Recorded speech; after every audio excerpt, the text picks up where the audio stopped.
Welcome to Groundbreakers, where innovation meets insight in the world of tech and investment. I'm your host, Tarek Fawad, joining you each week from Shorooq Partners, the leading alternative investment manager in the Middle East and North Africa. Every episode, we dive deep with the brightest minds in tech, founders, investors, and thought leaders, uncovering the stories behind the work, startups, and the strategies that drive them forward. Today, I'm excited to host Jeren Koglo, Chief of Staff, Innovation and AI at Careem, a company that we all know through its ride hailing app and its acquisition by Uber for $3.1 billion dollars back in 2020. Today, Careem is the everything app for the region, making it easier than ever to move around, order food and groceries, manage payments, and a lot more.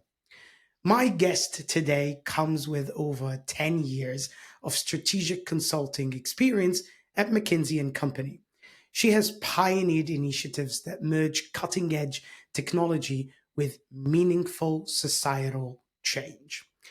As an associate partner back in the days, she led teams that delivered AI driven solutions to international clients across various sectors, including finance, education, health, and energy. Besides her role in spearheading Kareem's AI division, she is passionate about leveraging AI for the greater good. She continues to mentor young professionals from diverse backgrounds in the UN SDG Young Innovator Program. Basically, she is on a mission to reimagine the future with AI at the forefront. Let's get started. Welcome to the show, Jeren. Thank you. It was a very nice intro. I don't know how to react to that. No, you're extremely humble, but I would love if you could give everybody uh, a background of who Jeren is and what's your role at Kareem. Yeah, I think you did a very nice summary. Maybe I can do a little bit of the one parts that you didn't cover. I always say I'm a wanderer and I'm a nerd, right? So that helped me to flourish in my role, both at McKinsey and the Careem. And at McKinsey, it has been a great school that they gave me an opportunity to play different roles within AI. Back then in 2017, 18, when AI was new. So we actually started acquiring a lot of AI startups. And within McKinsey, I had the opportunity to join one of them and became the PM of a AI product, which was a very exciting journey. It was kind of like introduced me to the kitchen of AI. And once you're in, you're never out. Then I decided that I will do only AI and started focusing on that. Then again, the firm has been very generous, gave me 1 year to do my own startup while working as an advisor. So I did a food tech startup in between, then went back, work as an associate partner, as you said, and recently joined Careem to kind of like lead their AI innovation agenda. And as you mentioned, right, the one thing that I'm trying to do, and this is whole captured on my life, is AI for everyone. So how can we ensure that everyone, especially in our region, every company, every startup, every person is taking advantage of this journey, and how can I play a role in this? I love that, and maybe that takes me to, you know, understanding and want to kind of grasp a better understanding of how does Kareem integrate AI in its services, and what are some maybe most impactful ways AI is currently used in operations? I think that's a very good question, and maybe I will answer in a controversial way, right? Whenever someone talks about AI agenda and people ask, okay, how can we use AI, right? I say this is not the right question. You need to ask, what are your burning platforms? Is it the customer experience? Is it the productivity? Is it the operational efficiency? Once you define them, right, then you can ask, okay, where I can use AI. And going back to Kareem question, we had exactly the same conversation in the last 3 months since I joined. And we were asking, what is our vision? What do we want to do? And there were three things that appeared, right? The first one is, how can we deliver the superior customer experience? And how can AI can help us there? The second one is, as you know, right, we have been observing in the industry, this whole blitzscale growth, like burning money for the growth is not an approach anymore. And at Careem, I think luckily enough, we were always focused on investing in growth, not buying the growth.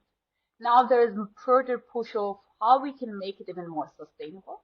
So the question was, how can we use AI to use our investment to make it more sustainable, to enhance the commercial efficiency?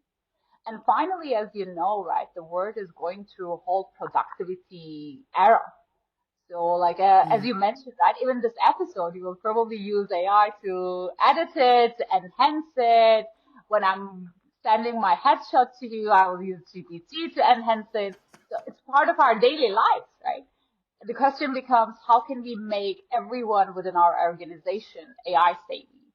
So we enhance the productivity, we unlock the productivity. We'll speak about how to kind of get the organization ready for AI adoption, because I think it's a very big important aspect of getting the right culture in an organization to adopt such technological advancements. But before we do so, I think most of the time we believe that AI would change something and would impact an organization positively. But I always like to also think about I would say the stories that never made it to media, right? Have there been any initiatives that didn't necessarily deliver as expected despite AI integration in your experience in general? Yeah. So a very interesting factor, right? We were actually discussing with a friend of mine this weekend, and he was very surprised. I told him 85% of AI initiatives fail. And average ROI of AI is 5%, significantly lower than typical capital gains that you will just give it to hedge fund and you will make more money, right? Absolutely, yeah. So there is a whole hype around how AI can transform your life, like transform the business and raise the expectations with our leaders saying that, okay, I will bring AI and tomorrow I will multiply my EBITDA. Unfortunately, that's not the case, right? You might. Of course, there are companies who have done it, but there should be a little bit of a picky approach to understand how you're going to do it. And one example that I will give, two examples actually, in my McKinsey career of one of the companies that did very well and one of the companies didn't. So I was working two companies from same industry, very similar background in the same country, and they embarked on an AI journey together at the same time. And one company, we had a very visionary leader, right? But with the finance background, he was saying, I want AI to come, but I need to be convinced the ROI is there, right? And then he brought this whole AI first approach, but in a very picky ROI in focus, right? Which ones I will prioritize, which ones I will do. And the third thing is he created an environment saying that I want everyone to be AI savvy. I don't want a consultant in the room to answer me. Interesting. Anyone from HR team to finance team, right? Anyone that is doing the admin stuff, even EA, if I ask a question, they should be able to answer me. And this whole combination created an incredible impact. The ROI was significantly high, right? We have captured something around like doubles, triples. And on the other example, they have chosen 2, 3 like super cool headlines, right? And they were like, okay, we will do this. And we were like, we're not sure whether your customers need that, the industry is not there. We were like, no, we will do this. And they invested a lot in those initiatives without, as you mentioned, preparing the organization. It became an initiative of tech and engineering. They did a good product, relatively, and customers didn't like it. And as it wasn't an across the organization, people didn't adopt it. In 1 year, it died. That actually takes me to and thank you for being very, very blunt and open about this. But it takes me to the next kind of question in my mind is there are always challenges, specifically in large organizations, to adopt AI. What are some of the challenges that you would say Careem, at least as a prime example, is facing today in implementing AI solutions, and maybe beyond Careem, in your experience, past experience, what were they? These challenges were.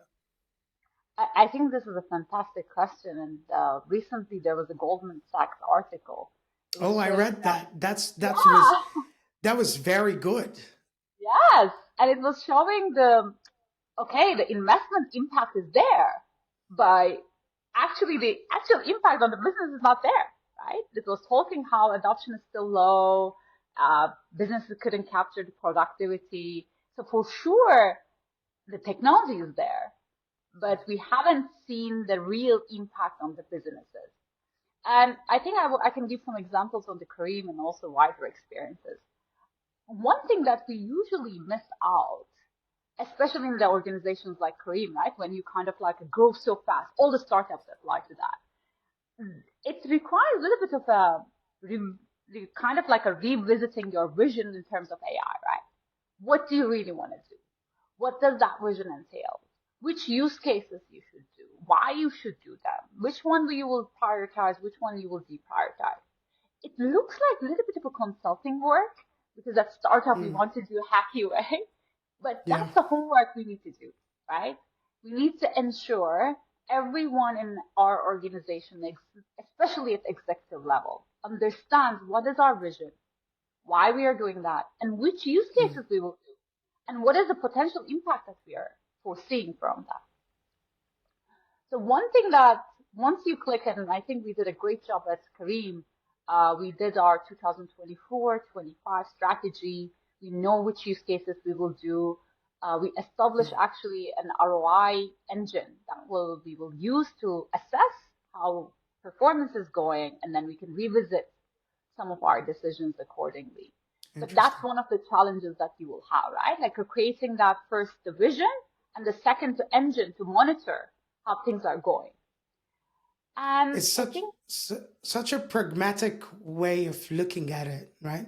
yeah, It's nothing to do with the hype. It's nothing to do with you feeling you might lose against competition because you haven't adopted AI prior. It's about making very impactful, strategic, impactful decisions on top line, bottom line, and across the organization. And if it's not happening, it doesn't matter if we adopted AI or not. absolutely, absolutely, right? You might have, which we are having, I will not share with you, you might have few big bets, right? You Mm, might say, you know what?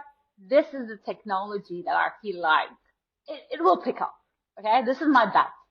I know ROI is not there yet, but I know it will come. And it will differentiate me significantly from the other players, other competitors, and even other tech players in the world. That you should do, right? But it's not your AI agenda. It's like one project that you do, you leave them, right? You don't disturb them all the time. It's almost like your R&D.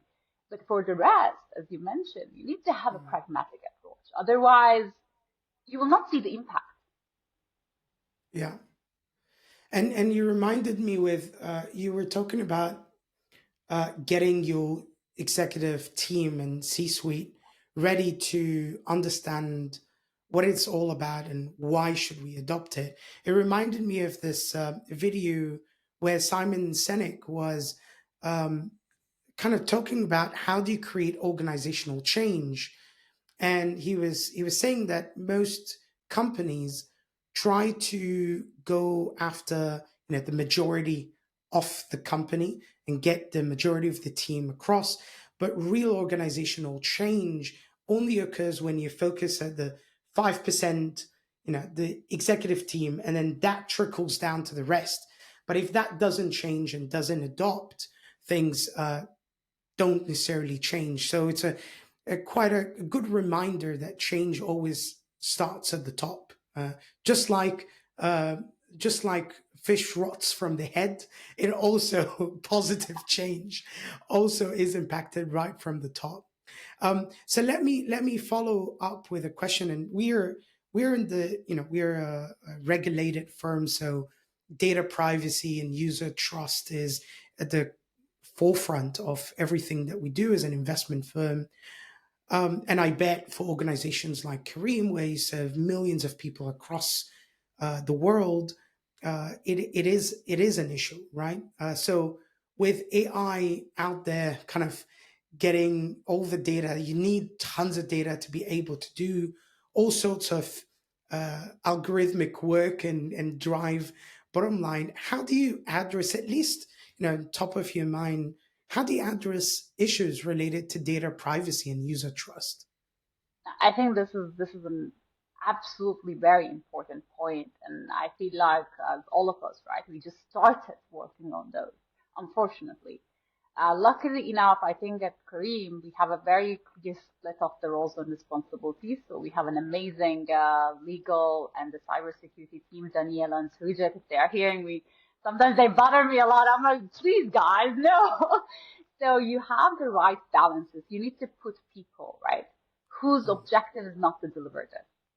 Their objective to ensure your data privacy, your customer consent, all of those are protected. Because at the end of the day, when I'm doing AI, right, of course I will be very considerate of the guardrails, but I can try to find shortcuts, right? Like my objective is to ensure that my model is really good. So you always need to have those people who will come with the new guardrails, who will have an eye on it, and who will say it. I will give you one very interesting example. So we are establishing this customer 360, which is a integrated view of all customers, and we are kind of like trying to understand our customers. And one of the data that we decided to say was allergies, right? Whether this person has peanut allergies, soy allergies, right? It doesn't seem anything about controversial, like Yeah, true. okay.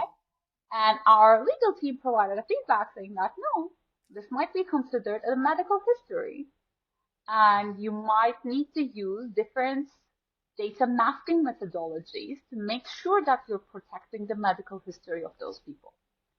So I think having the right people in the loop across all the implementation, making sure that they can raise the flags and making sure that nothing kind of like a pass through is a very, very good example. Because as you can see, right, no one thinks allergies is a medical history. I think I don't, but it is. Yeah.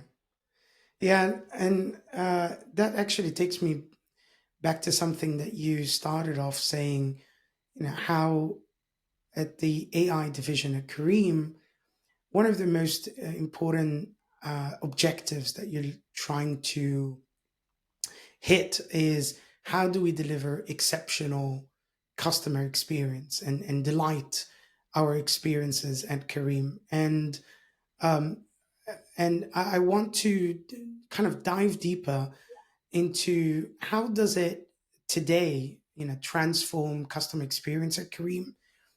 Probably give us a bit of background on when has this all started? Has it started already, and is it on full fledged?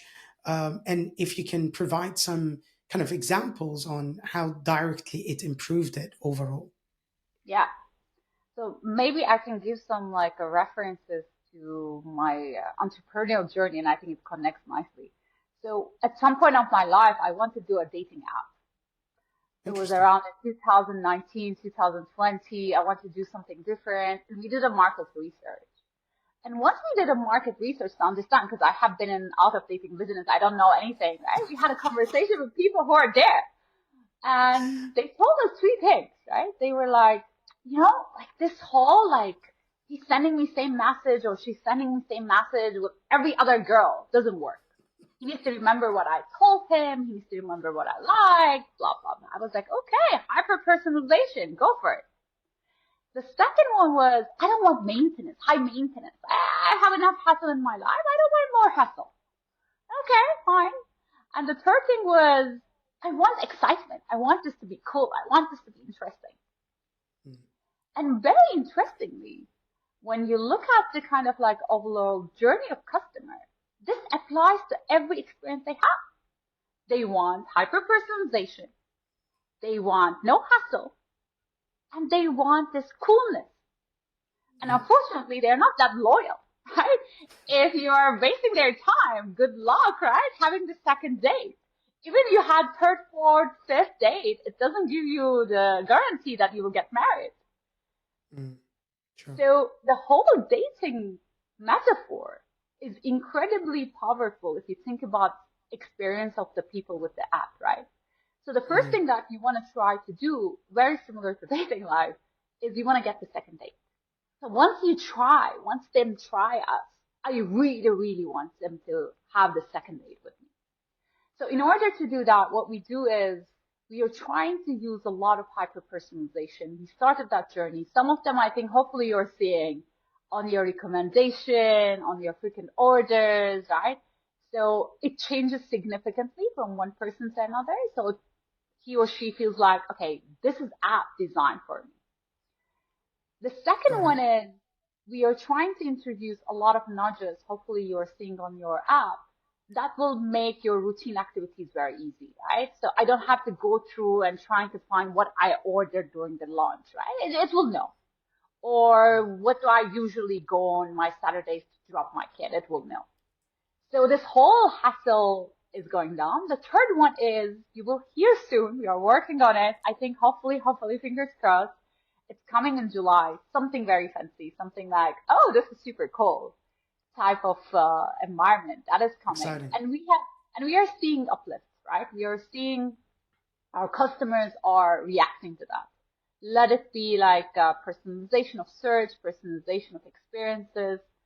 Let it be, like this hassle removal. They like it. They give us more chances and they actually increase their engagement with us. Interesting. I'm excited to see that feature, but I did see a whole lot more personalization recently on the Careem app. So thanks for, shout out to Careem for making our lives a whole lot easier. I'm I'm conscious of a question here. Are there areas where you think AI might not be the best tool to enhance customer experience? Yeah, there are, right? I think it goes back to ROI. So if you're behind 20% of automation, right? If you just automated 20% of your customer experience, better focus on just automation, right? And make it 100% and start considering that. The other one is we always forget, right? A lot of things about design, content, the conversation is still the king. And shout out to our amazing team who actually won a lot of prizes recently, our creative studio in-house agency. They put a lot of effort in it, right? So beyond AI, you need to make sure that this is nice, this is capturing, this is, in line with your brand, this is kind of like linking Careem in the different ways. And unless you crack it, right? We always say this in AI, you have a great model, amazing model, predicting everything, but then you will have a horrible click-through rate because your design is horrible, your UI UX is horrible, the way that you deliver it to the customer is horrible. So it's crucial to see AI as an end-to-end product journey, right? It's not AI. AI is just one part of it. So Mm. from the discovery, customer research to finally UI UX, this whole journey should be perfect for AI to capture the entire value. I love it. It brings back and it grounds all the important work that needs to be done first. Like, don't go beyond the hype. There's so much that you can still do to improve customer experience overall. And then AI kind of nudges it an extra few basis points rather than just let's go behind AI because it promises the world. But it's in the world of ride hailing, it's quite I would say easier to see how AI to a big degree plays a role. And I want to dive maybe in the next chapter on what the future of AI in ride hailing might look like. Especially after Careem's acquisition by Uber, um, I bet that for Careem to deliver the best experience, there was some sort of uh, data driven decisions that it needed to do to make sure that vehicles are always ready as and when you order it, and that it's just a matter of a few minutes away. Could you shed light on how does it work at the back end? Does AI play a role today in making ride hailing a whole lot more efficient? And are there anything today that you're excited about, integration of AI within the ride hailing ecosystem in general? So maybe like we take it a little bit beyond the ride hailing. Now we are in everything app, so that applies to everything. One thing that we have been using AI, right? This is like kudos to ride hailing team. Now we are bringing to the everything app is supply and demand model, right? We have complex supply and demand models, trying to use AI to estimate when it will happen and when. It's crucial, especially in the environment that the competition is intensified, right? So your captains, your number of cars are limited, the demand is going very high, especially certain hours, right? So you Yeah. need to have the right engine to estimate how this demand will look like across the different macro zones and the different zones. And then it will tell you how you're going to allocate the different captains, if it's delivery or it's the right waylaying, all this kind of stuff. That's the first angle of it. The second angle of it is you want to ensure that you have the full transparency for the customers, right? That becomes this whole estimated time arrival AI driven models because you need to, like, for example, for the captains, right? Just sending the captain doesn't mean that you will get your order in 30 minutes. I need to calculate, is it in the mall? How long do people walk? How long usually like you get lost, if any area, right? What if you cannot Yeah. find the door? Correct. And all of those things should be integrated into AI and then show it what is the really estimated time of arrival. And one thing that I think the campaign that we did, and it was, of course, in a coordination with AI efforts, was a 1 dirham campaign, right? Whenever we are late, we were telling you we will give you 1 dirham. But it requires a very good model and a very good confidence level to make sure that, I will not give 1 dirham, I will actually deliver on time. So we use AI a lot in the back engine and hopefully more with the newest technologies. Now AI is going through a tremendous change as well to improve it. But I think I would say our back engine is very much AI driven. And same applies to customer experience, right? The Yeah. customer experience, one angle of it is whatever customers are seeing. The other foundational angle is how can I collect customer data? How can I store them? How Yeah. can I run the churn, LTV, right? The CAC, all this like a foundational analysis to make sure that I have the right foundational work to enable the other fancy work. And I bet a lot of that data as well do require you to get um, urban related data, government data that you can put your hands on to enable better decisions. And thank you for bringing up the back end that none of us as customers see is, does the driver walk? Does he need to park? All of this that actually adds to the estimated time of arrival. And now it comes to mind. You need tons of data to allow for better customer experience overall, and it brings about the probably a next question: how do you balance innovation like this with regulatory challenges in different markets and trying to kind of capture customer data from multiple areas, not necessarily through just your app, but across medical records and all of whatnot, to enable better customer service? How do you balance that, and what is the role of compliance teams and regulatory teams in enabling this to happen? So maybe let me answer the first question, then I will come to compliance teams. And luckily enough, we have an amazing team, so they put everything in place. So we luckily at Careem, we have a tremendous customer data, right? I know where you go, I know what you eat, I know what is your preference cuisine, right? So a lot of things I'm able to understand from the data.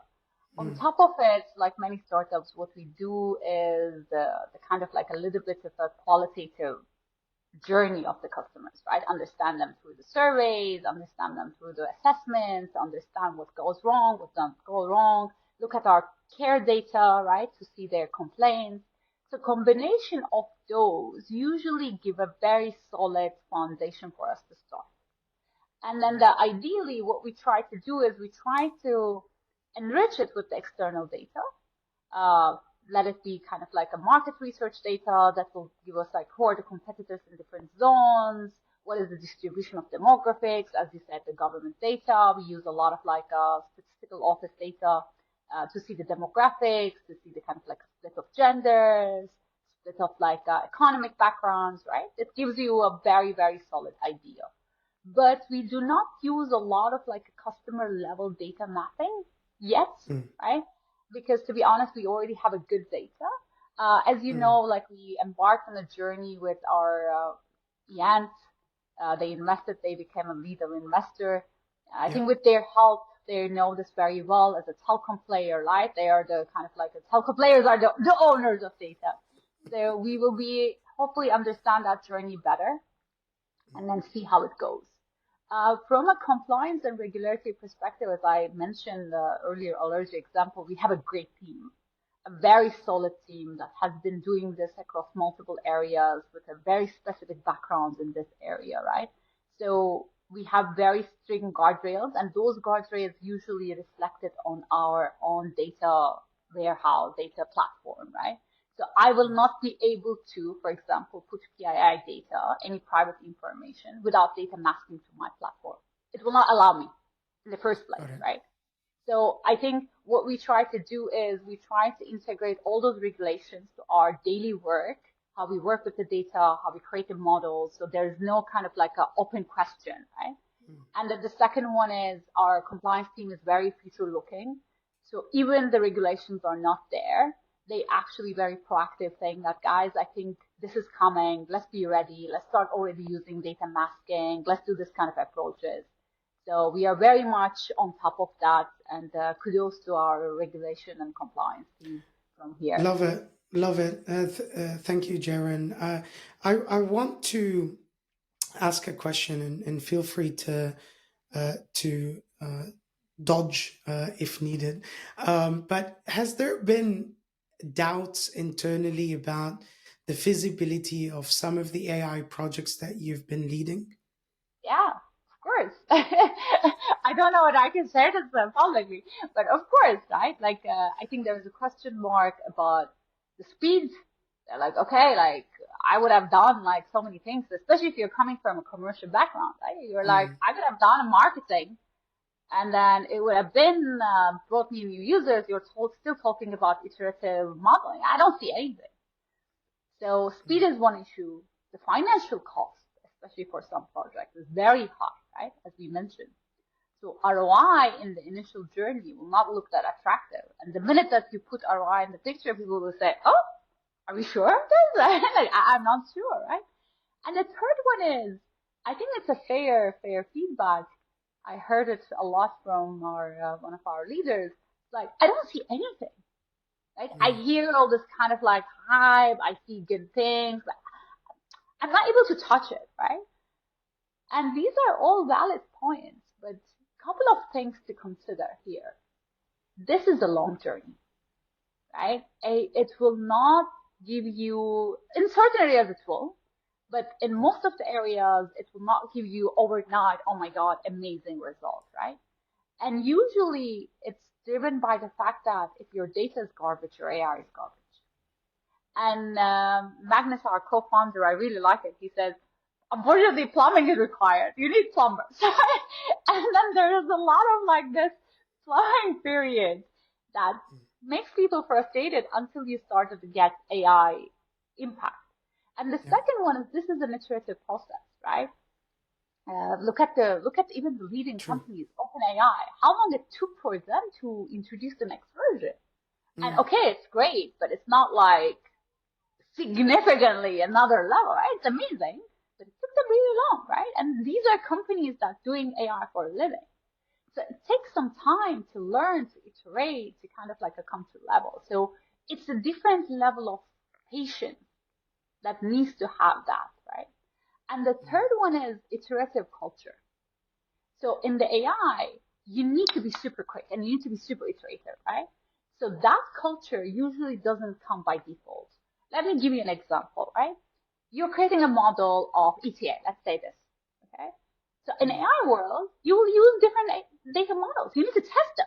Like if it doesn't work, you cannot insist on using that model, right? You need to change it. And it takes Yes. time. But sometimes what happens within the organization, especially if you have been doing it for a while, it's worked before, you're like, okay, but let me try, let me improve. Like, no, you need to iterate. And once you iterate, people are saying, why you're delayed? They're like, you're so late. So balancing all those iterative approach again, the right level of patience, and then understanding some plumbing work required before you see the ROI is three components, and you always have some like resistance. But that's why you were mentioning change management is core. And I want to stay on this because everything that I hear from you has so much of leadership in it, and influence of leadership and forward looking that you need to have in place at the first instance before you dive into adopting AI. And I want to stay on this thought and want to ask you, as a leader and chief of staff and chief of AI and innovation at Careem, how do you foster a culture that embraces AI and innovation? Especially that many of those who listen to us are large corporations, emerging startups that are in the process of ensuring that they build the right teams. What are some of the things that you've had to at least be conscious of and to build in to be able to drive an AI agenda in the firm? I think this is my daily question, right? To ask myself, and maybe giving a first an inspiration part, then I will tell you about Kareem. So one great example that we have all observed globally is Microsoft. Okay, Mm. once you have one person who's saying AI first, cloud first, right? And he is not willing to take any excuse around that, it can move the whole organization, right? We can easily see the entire change. If you look at before and after him, it's a completely different journey as reflected on the evaluations, right? So I always say the first step is, and I think we are there, alhamdulillah, is to make sure that you have the role modeling. Your leaders should always say AI first. What are we doing? Is it AI powered? Is it AI powered? Is it AI powered? Not in a way that is hype driven, right? It's a Mm. way that quite informed and kind of like a practical, but in a proactive way. So that was the probably first challenge that everyone will have. And I don't think having only your CEO will be enough. And I think that's one of the major mistakes, right? What the organization do, they take their CEO and CTO and they're like, okay, I can drive the AI agenda. No, you need tech, non-tech. You need the entire organization to be both in. Otherwise, this will not work. I'm sorry, right? Like I'm seeing a lot of organizations doing this whole CTO CEO combo. It will not work. You need to have your CFO as your partner. You need to have your chief people officer as your partner, right? You need to have your business officer as your partner. So those all need to believe in this. And more importantly, should share the responsibility. Because then finance will say, okay, do we have enough resources for AI? People will say, okay, do I have the right talent?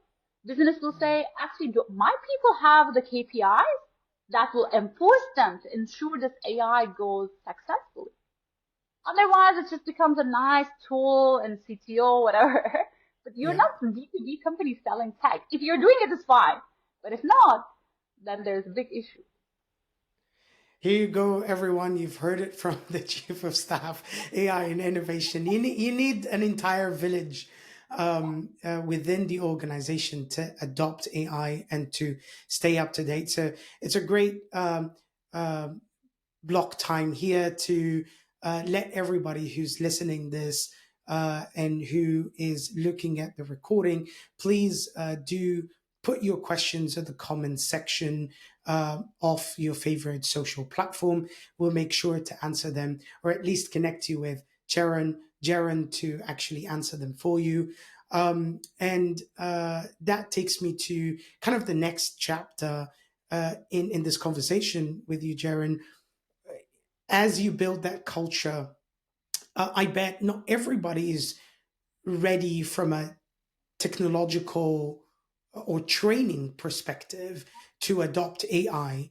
And I bet training and development programs play a very critical role to ensure the entire company elevates to the standards that you would want to, or at least look for. How do you currently offer that? Is there training development programs that are related to AI or specific departments? And how do you kind of encourage that to develop within an organization? That's an amazing question, and that's the core at my heart because, as I said, AI for everyone is my mission, right? So what we have done at Careem is something quite exciting, and hopefully a white paper will come soon. We developed a 12 weeks program. We call it AI Championship Program, and it actually includes different type of like application of AI and introduction of certain tools within AI for non-tech people. And then what we do is for every week we do non-tech and then we kind of like do a tech version. So everyone who wants to learn a little bit of techie background, coding, they can come and join, but it's not mandatory. So the way it works, we have our weekly session on it and we actually give them a homework that is relevant for their field. And then we do mentorship, one-on-one mentorship with them to help them with their homework, to guide them, and then we score their homeworks accordingly. It's almost like a mini AI executive program, right? And the way it works is we asked our leaders to choose their top people from their department. So this will be train the trainer. So we will give the training first, and then they will cascade it down to their department. And it's mandatory for our G team and M team. So all the executives, N-1, N-2, N-3, they need to take that program, right? There is no other way. So I love that it. is creating, I think, three things, right? The first one is role modeling. So I see my leaders are doing it. So my leaders are asking me, okay, did you do this presentation yourself or did you use AI? Right? You should use AI. I don't want you to spend hours to create presentation. You're not a consultant. So, so that is required. The second one is we kind of like give them posturing, right? And conviction. So one of the things that I have done, it was amazing actually, it's a message that I recently got. We showed them how to do data analysis, right? The correlation analysis, regression analysis, and create dashboards with AI. And they were like, wow, I didn't know that, right?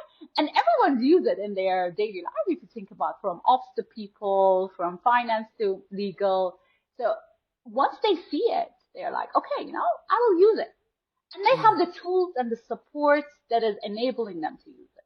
So if you do this kind of like a whole circle, plus some incentives, right, that is mm. around them, that creates, I think, the perfect sweet spot. And we are seeing incredible shifts in our culture. So it's not only tech AI, but it's becoming tech, non-tech AI. And we had a hackathon recently, and you will be surprised in our teams, we had non-tech people joining hackathon, solving AR problems, right? Working with non-tech, working with tech people. So this is where magic happens. And I'm very, very optimistic, and this is my target. I want to make sure 99% of all Careem employees will be AI savvy by 2025. Impressive. Wow. That's Impressive. my goal. Love it. Love it. And I want to tap into that passion because in your history, you've had passion to train and develop individuals across the world through the UN SDG program. And I want to tap on sustainability a little bit and future of AI for sustainability. Is AI being leveraged at Careem to kind of promote sustainability or maybe reduce environmental impact? So I think this is in our pipeline for sure. But I'm really glad that you asked. So sustainability and AI for good, right? This is our responsibility. We need to make it happen. We need to ensure that it's happening, right? It can take different forms and shape. It can be sustainability. It can be giving back, right? It can be like creating opportunities for the individuals. So it's in our pipeline. So hopefully we will have few initiatives that will enable that to support us. On sustainability grounds, we do a lot of like a partnership with alternative vehicles. So that hopefully you started already seeing some of the pilots around. We're using some like EVs, right, to see whether we can contribute to the environment. And on the giving back, we did as you're saying, you will see on my Palestinian t-shirt, we have the right click. I love it, by the way. Let me compliment you. It's such a beautiful shirt. I'll It's a I'll kudos to take our team. I'll take the link from where the link where I could potentially purchase one myself. I would love one. Yes, it's in the Careem, so all the profit goes to organizations in Palestine. So it's kind of like our giving back effort. But Oh, I answering love your it. question is, I Could you think, share us a link? We will of course, we'll add it to the description of this I love that. episode, and everybody would be able to buy one then. I love that. Let's do this. So this is not AI driven, but as impactful as AI. Exactly. But the question becomes, can you use AI to actually to trigger donations to certain organizations? For example, I think it's in our pipeline. We haven't seen. We have Right Click, which is a donation platform on our app. It started to capture a lot of momentum during Ramadan. Then the question is, how can I use my platform together with AI to connect those right people to this platform to donate to the right organization? So we give back. And I'm very proud of Careem. Like, I think kudos to our founders. This has been always the mindset, right? How can we, whatever we do, how can we give back in different forms and shapes? I love that. Jeren, the conversation is just beautiful, very enriching. I want to try to close this episode with one last question. Uh, what advice would you give to aspiring professionals and founders who are looking to go into AI or start a business or at least integrate AI into the different business models? So that's a very good question. I think it depends on different contexts, but let me try to give like a little bit of a one fits all recommendation. The first one is no one knows the new generation AI. Be curious and be learn, right? I don't have any engineering background, but probably I completed I don't know how many courses, right? So just go there, learn, put your hands dirty, right? That's one key. So you need to be curious, you need to be nerd in order to inspire your organization, also for yourself, right? There's a lot of benefits. So that's the first one. The second one is I see a lot of like built in, right? So, oh, I want to build this, I want to do this. To Mm, ask yourself, do I really, right? Do I really? Are there some text that I can use, right? To kind of like yeah, bring to the market. And while you're doing this build versus kind of like a buy solution, also ask, what is my ultimate goal, right? Don't build AI for the sake of AI, please, right? Have your pain point, have your problem statement that you're trying to solve, and then find the right AI to help you. Unless you want to be AI company, right? Like if yeah, you want to say, okay, synthetic data is an issue and I want to create that. Even that one, as you can see, there's a clear problem statement. Please have your problem statement, not AI. Having a new AI technology is not a problem statement. So that's the second one. And I'm having this all the time with my startups. I'm saying, like, guys, please, what is your problem statement? And the third one is, I think, as important as this one, right? So have this as an overall product strategy. This cannot be tech. Do your homework, right? What is the customer journey will look like? What are the things that are you will trying to uplift? How does your data look like? Did you do data discovery if you're using data? In which format, right? Okay, what kind of models you can use. On top of it, how the UI, UX will look, right? And then once you have this ready, do the MVP at the core, right? Like literally use Discord to start. But not only without having those, have those, right? And I think that's one challenge that if there is anything that I want people to understand this we are seeing across everywhere, right? We think AI is just model. It's not. If you just create a model, it will not work. Have your problem, do your customer journey, right? Understand your data, then have the model, then you have the AI UX. This is the perfect match. And please make sure that you spend time on those rather than trying to create the best AI API with OpenAI, whatever. So these are the probably three ones from my side that can one fits all. Lovely, very straightforward, blunt. So all the founders, hit up Jeren if you are looking to, uh, you know, get into some of her insights and her experience developing AI for very large organizations. Jeren, I can't thank you enough for a beautiful episode. Hopefully, many corporations and listeners would take nuggets, golden nuggets out of those, that 50-minute episode we've had together. Thank you so much for joining us today. Really appreciate it. My pleasure. And thank you for giving the voice to more Middle Eastern women. Hopefully we will hear more of them coming episodes. Thank you. It's really Absolutely, you're such a role model. I'm honored to have you on the show, and I'm excited to do a whole lot more with you in the upcoming episodes. thank you very much. You have a wonderful day. For all our listeners who are currently raising capital, reach out to us and visit our website at shorooq.com. Don't forget to subscribe to our social media channels on your favorite platform, that is, to catch all the latest episodes and stay up to date with our news. Until then, stay groundbreaking. This is Tarek Fouad signing off. Remember, there is a link in the description with your favorite Palestinian t-shirt that you can buy, and we'll make sure that that's available for all of you in the comment section. Have a great day and stay tuned for the next one. Bye bye.